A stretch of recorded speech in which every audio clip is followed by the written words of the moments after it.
Bonjour, le 42e festival d'Angoulême de la bande dessinée s'ouvre ce jeudi et se tiendra tout le week-end. C'est l'occasion de faire un peu un point sur ce marché de ce qu'on appelle le 9e art.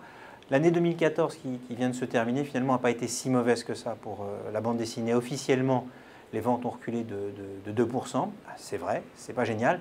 Mais en même temps, on venait après une année 2013 qui avait été exceptionnelle, puisqu'en 2013, on avait eu la sortie d'un Astérix chez les Pictes et qu'il avait eu un impact énorme sur le marché. On avait vendu 1,6 million d'exemplaires sur les derniers mois de l'année 2013. Donc quand on se compare par rapport à une année 2013 exceptionnelle, voilà, on a un léger recul de 2%. Si on évacue l'effet Astérix, corrigé des variations saisonnières, on pourrait dire on est sur un marché de la bande dessinée qui a cru d'environ 1,5%, ce qui est quand même pas mal sur un marché des biens culturels qui, on le sait, souffre beaucoup.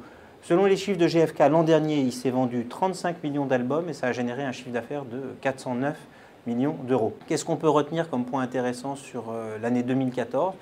Le premier, c'est que le manga qui avait souffert terriblement, qui souffrait terriblement depuis des années, est en train de se stabiliser.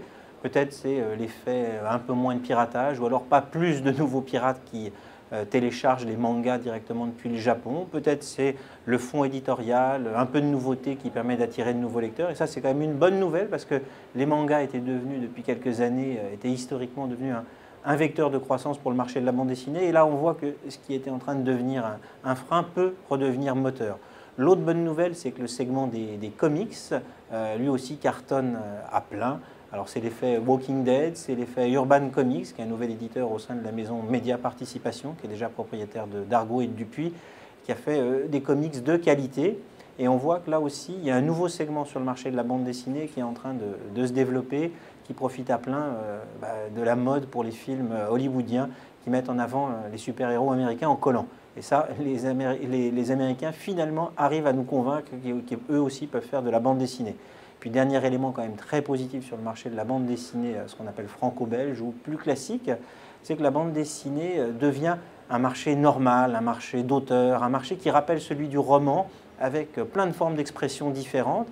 Et donc, progressivement, on voit arriver de plus en plus sur le marché de la bande dessinée des lecteurs qui ne sont pas des BD-philes. Alors, c'est l'année dernière quelques bonnes surprises, comme la BD Tardy, qui s'est vendue à plus de 250 000 exemplaires si on additionne les 2 tomes de Stalag 2B, qui est les souvenirs de guerre et de camp de son père. Mais il y a aussi plein d'exemples comme ça, de bandes dessinées assez exigeantes, vendues relativement cher et qui attirent un nouveau public. Donc, au total, on peut dire que l'année 2014 restera une relative bonne année pour la bande dessinée, et que le monde de la BD qui se retrouve à Angoulême en ce début d'année 2015 est plutôt confiant, car dans l'année qui vient, on aura aussi pas mal de nouveautés et on pense plein de nouveaux lecteurs.